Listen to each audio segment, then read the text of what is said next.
Okay हैवानो, तो हैवान movie का ट्रेलर आ चुका है और पहले हम लोग ट्रेलर देखने वाले हैं, ठीक है। उसके बाद ट्रेलर का ब्रेक डाउन करेंगे, ठीक है।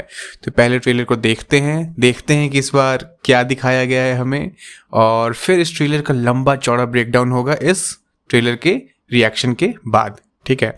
और अगर आपको रिएक्शन ना देखना हो, आप डायरेक्ट स्किप करके ब्रेकडाउन पे जा सकते हैं, ठीक है। यार ब्रेकडाउन बहुत तगड़ा होने वाला है, लिटरली बहुत तगड़ा होने वाला है, ठीक है। इतने सारे डिटेल्स हैं कि आपको मज़ा आ जाएगा, जो आपको कहीं भी और नहीं सुनने को मिलेगा। वो डिटेल्स हैं मेरे ब्रेकडाउन में, ठीक है। तो मैं आपको यही सजेस्ट करूँगा कि रिएक्शन के बाद ब्रेकडाउन ज़रूर देखिएगा, ठीक है। तो चलो पहले शुरू करते हैं रिएक्शन के साथ। 1 2 3 गो। सर उसने मुझे देख लिया सर वो मुझे मार देगा सर, मुझे बचा लो सर मेरे उसके हाथ में चाकू है सर।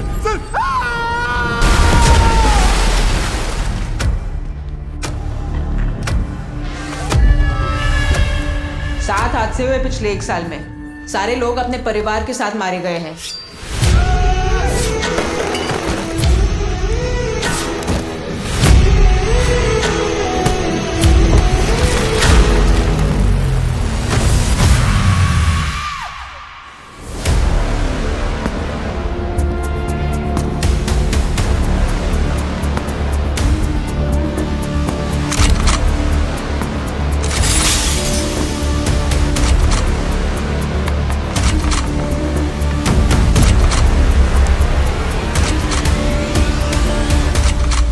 शायद कोई हमारा पीछा कर रहा है। एक ही जीप की आवाज बार बार सुनाई दे रही है।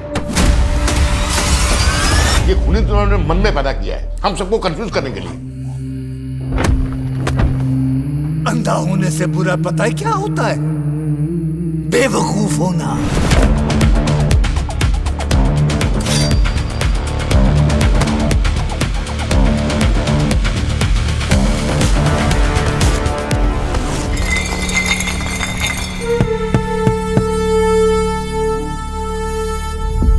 बदले की आग में और कितने मासूमों की जान लोगे तुम?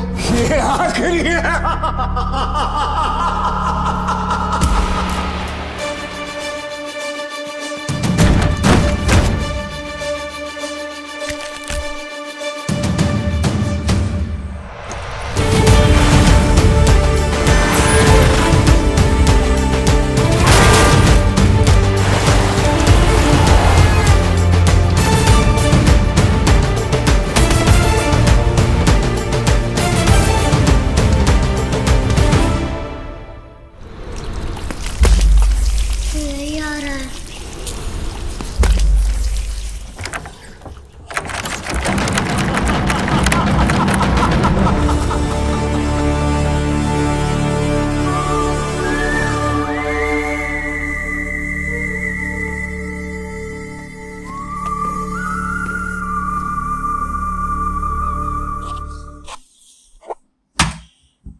ओके गाइस, तो क्या ही बवाल ट्रेलर था, ठीक है। मज़ा आ गया देख के, एकदम हैवानियत फील हो रही थी ट्रेलर में, ठीक है।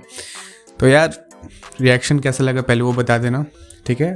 चलो ब्रेकडाउन की तरफ बढ़ते हैं, ठीक है, जिसका मैंने वादा किया था वीडियो की शुरुआत में। तो हैवानो, आपने ट्रेलर में एक ऐसे आदमी को देखा होगा जो अपनी आंखों से इस दुनिया को नहीं देख सकता, और दूसरी तरफ एक ऐसे आदमी को देखा होगा जो दुनिया को देखते हुए भी शायद इंसानियत को देखना भूल चुका है। तो एक तरफ सैफ अली खान का ब्लाइंड कैरेक्टर और दूसरी तरफ अक्षय कुमार का हैवान। लेकिन सबसे इंटरेस्टिंग चीज ये है कि ट्रेलर हमें बार बार एक सिंपल क्वेश्चन पूछ रहा है कि हीरो कौन है और हैवान कौन। और अगर आपको लग रहा है कि बस एक normal cat and mouse thriller है तो जरा रुको, क्योंकि ट्रेलर में कुछ ऐसी चीजें छुपी हैं जो स्टोरी को काफी ज्यादा इंटरेस्टिंग बना सकती है, और ये शायद परसेप्शन वर्सेस रियलिटी की स्टोरी हो सकती है। तो आज हम इस ट्रेलर का एक एक सीन के थ्रू ब्रेक डाउन करेंगे और देखेंगे कि अक्षय कुमार का कैरेक्टर आखिर कर क्या रहा है और सैफ अली खान का ब्लाइंड कैरेक्टर इतना डेंजरस क्यों हो सकता है, और इन सब में पुलिस इन्वेस्टिगेशन का क्या रोल है। और सबसे इंपॉर्टेंट, हैवान का कनेक्शन प्रियदर्शन की 2016 में आई हुई ओपम मूवी से कैसे है, और क्या मेकर्स ने ओरिजिनल स्टोरी में इतने चेंजेस किए हैं कि इस मूवी का कि इस मूवी की एंडिंग अलग हो सकती है? तो चलिए ट्रेलर को डिटेल में समझते हैं। तो हैवानो, ट्रेलर की बेसिक सेटअप से हमें ये समझ में आता है कि अक्षय कुमार का कैरेक्टर एक साइकोपैथ किलर है और रिपोर्ट्स के अकॉर्डिंग उनके नाम पर 1 साल में 7 फैमिलीज का मर्डर करने का इल्जाम है। और इंटरेस्टिंगली विक्टिम्स में काफी पुलिस ऑफिसर्स भी हैं। यानी ये एक नॉर्मल किलिंग स्प्री नहीं है, they appear to be a pattern. यानी एक नॉर्मल किलिंग स्प्री नहीं है, उसके किलिंग्स में एक पैटर्न है। और यहीं से फिल्म का सबसे बड़ा मिस्ट्री स्टार्ट होता है। सोचिए, अगर एक आदमी लगातार पुलिस ऑफिसर्स को मार रहा है तो क्या वो सिर्फ एक साइकोपैथ है या इसके पीछे एक बड़ा कारण है? और ट्रेलर हमें खुद एक रिवेंज की पॉसिबिलिटी दिखाती है और ये पॉइंट ओपम से भी काफी इंपॉर्टेंट कनेक्शन बनाता है। और हैवानो, ट्रेलर का सबसे डिस्टर्बिंग एलिमेंट अक्षय कुमार का लुक है और उसका बिहेवियर। वो टिपिकल बॉलीवुड विलन की तरह हमेशा एंग्री नहीं है, कभी वो एक्सट्रीमली काम है और कभी ऑलमोस्ट प्लेफुल। और कभी कभी तो ऐसा लगता है कि बाकी लोग उसके लिए सिर्फ एक गेम का हिस्सा हैं। और ये चीज साइकोलॉजिकल विलन को फिजिकली डेंजरस विलन से ज्यादा इंटरेस्टिंग बनाता है, क्योंकि अगर विलन सिर्फ पावरफुल है तो हीरो को उसे सिर्फ फाइट करनी है, लेकिन अगर विलन स्मार्ट भी है तो हीरो को उसे समझना पड़ेगा। और हैवान के ट्रेलर में मुझे सबसे स्ट्रॉन्ग एलिमेंट यही लग रहा है। और अक्षय का कैरेक्टर सैफ को सिर्फ फिजिकली नहीं बल्कि मेंटली भी टॉर्चर कर रहा है। और ट्रेलर के अकॉर्डिंग संयमी खेर का पुलिस कैरेक्टर भी काफी इंपॉर्टेंस रखता है। और यहाँ एक इंटरेस्टिंग विजुअल पैटर्न है। तो पुलिस के पास मर्डर्स के केसेस हैं, विक्टिम है और एविडेंस है, लेकिन किलर के पास पहुंचना एक्सट्रीमली डिफिकल्ट है। मतलब फिल्म का एक लेयर ट्रेडिशनल इन्वेस्टिगेटिंग थ्रिलर भी हो सकता है, लेकिन मुझे लगता है कि पुलिस और सैफ के कैरेक्टर की अप्रोच कंप्लीटली डिफरेंट होगी, क्योंकि पुलिस के पास एविडेंस है लेकिन सैफ के कैरेक्टर के पास सेंस है। और अब आता है मूवी का सबसे इंपॉर्टेंट कैरेक्टर, सैफ अली खान। तो मूवी में सैफ अली खान एक विजुअली इम्पेयर्ड कैरेक्टर का रोल कर रहे हैं, लेकिन यहाँ ब्लाइंड कैरेक्टर को सिर्फ वीकनेस समझना सबसे बड़ी भूल होगी, क्योंकि एक्चुअली ये इस कैरेक्टर का एक सुपर पावर हो सकता है। तो गाइज, आपने ये तो सुना होगा कि जिस इंसान का एक सेंस काम करना बंद कर देता है उसके बाकी के सेंसेस बहुत स्ट्रांग हो जाते हैं। और यही वो पॉइंट है जो सैफ अली खान को एक सुपर पावर देता है। यानी कि वो भले ही देख नहीं सकता है, लेकिन उसकी सूंघने की, सुनने की और महसूस करने की जो क्षमता है वो कई गुना ज्यादा होती है। और यही चीज ओपम मूवी में भी देखी गई थी और हैवान के ट्रेलर में भी हमें बार बार ये चीज महसूस कराई गई है। यानी फिल्म मेकर्स हमें एक इंटरेस्टिंग कॉन्सेप्ट दे रहे हैं, और वो ये है कि दुनिया जिस चीज को उसकी वीकनेस समझती है वो उसकी सबसे बड़ी ताकत हो सकती है। और इसी वजह से अक्षय और सैफ के कॉन्फ्लिक्ट्स बहुत इंटरेस्टिंग हो सकते हैं। मतलब अक्षय के पास आंखें हैं और सैफ के पास आंखें नहीं हैं, लेकिन उसे आंखों की जरूरत ही नहीं है। और गाइज, इस पॉइंट पे मैंने ट्रेलर में एक थ्योरी नोटिस की।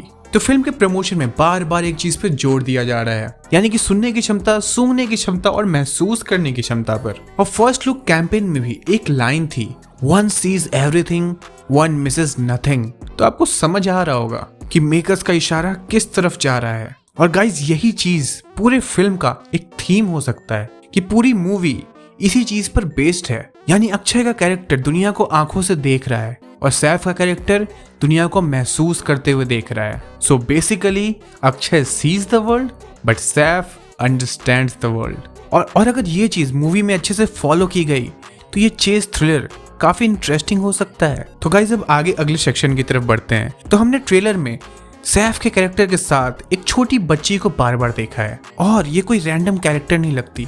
हो सकता है कि या तो ये सैफ की बेटी हो या फिर उन विक्टिम्स में से किसी की बेटी हो जिसे अक्षय कुमार के कैरेक्टर ने मारा था, और शायद वो विक्टिम सैफ का दोस्त हो सकता है। और इसीलिए सैफ का कैरेक्टर उस बच्ची को प्रोटेक्ट करने की कोशिश कर रहा है। और गाइज, ये चीज सिर्फ मेरी एक थ्योरी है, या फिर ऐसा भी हो सकता है कि इस बच्ची का हैवान से कोई कनेक्शन हो, और कहीं कुछ ऐसा रीजन भी हो सकता है कि हैवान का हैवान बनने के पीछे यही कारण हो, या ऐसा ही कुछ कारण हो, क्योंकि कुछ तो कारण होगा, ऐसे ही कोई हैवान नहीं बन जाता। या फिर ट्रेलर की शुरुआत में हमें एक अजीब सी आवाज सुनाई देती है कि उसने मुझे देख लिया है सर, उसने मुझे देख लिया है।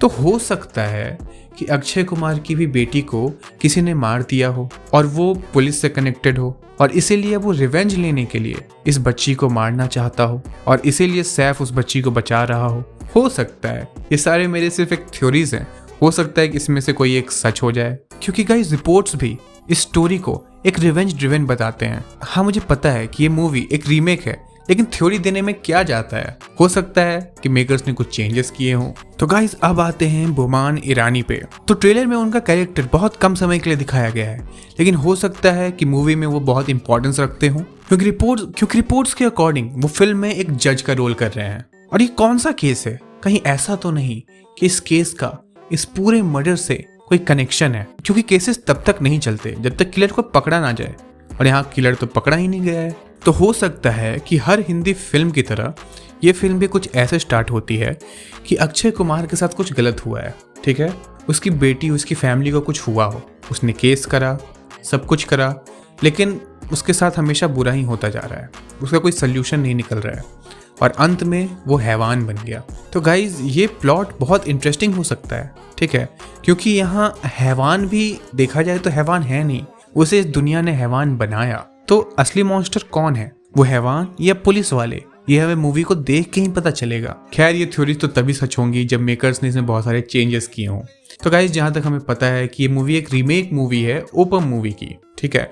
तो चलिए ओपम मूवी की स्टोरी के बारे में थोड़ी सी बात करते हैं और इस चीज़ को समझते हैं कि एक्चुअल स्टोरी क्या हो सकती है, क्योंकि एक रीमेक मूवी ज़्यादा चेंजेस नहीं करती है एक्चुअल स्टोरी में। तो गाइज ओरिजिनल फिल्म में मोहनलाल ने जयराम नाम के एक विजुअली इम्पेयर्ड कैरेक्टर का रोल किया है, जो एक अपार्टमेंट में लिफ्ट ऑपरेटर का काम करता है। वो एक लड़की को प्रोटेक्ट करता है और एक साइकोलॉजिकल किलर कॉन्फ्लिक्ट में फंस जाता है। लेकिन अब एक इंटरेस्टिंग पार्ट सुनो। तो प्रियदर्शन ने खुद एक बात क्लियर की थी कि Haiwaan movie exact scene to scene remake नहीं है, स्क्रीन प्ले और डायलॉग में बहुत चेंजेस किए गए हैं। यानी अगर आप ओपम देख चुके हैं फिर भी ये मूवी आपको अलग महसूस कराएगी, और फिर भी इस मूवी में आपको सरप्राइजेस मिल सकते हैं। और इसीलिए मैंने इतने सारे थ्योरीज बनाए, क्योंकि मुझे लगता है कि हो सकता है ये चेंजेस मेकर्स ने किए हों। और गाइज अगर मोहनलाल की बात हो ही रही है तो मैं बता दूं कि ऐसा रिपोर्टेड है कि इस मूवी में उनका केमियो भी हो सकता है। तो गाइज अब अंत में मैं मूवी के पूरे टोन के बारे में एक बात कहना चाहूँगा।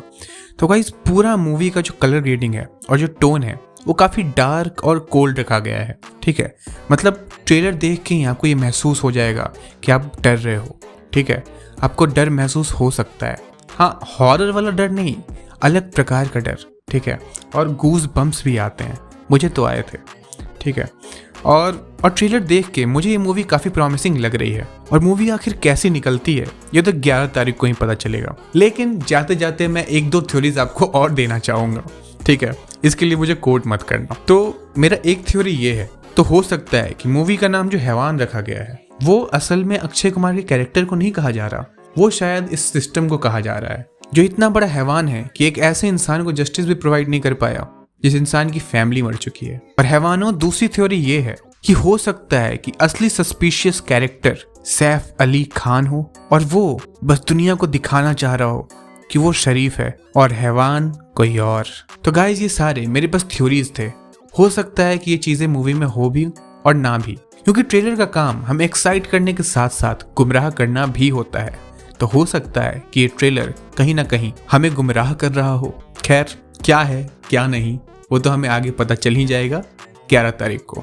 तो मिलते हैं मूवी के रिलीज डेट पर, तब तक के लिए बाय बाय। ऊपर कार्ड्स में दिए हुए वीडियोस को देखना चाहेंगे तो देख सकते हैं। मिलते हैं अगले वीडियो में। और वेट जाने से पहले चैनल को सब्सक्राइब जरूर कर लीजिएगा, ठीक है, बाय।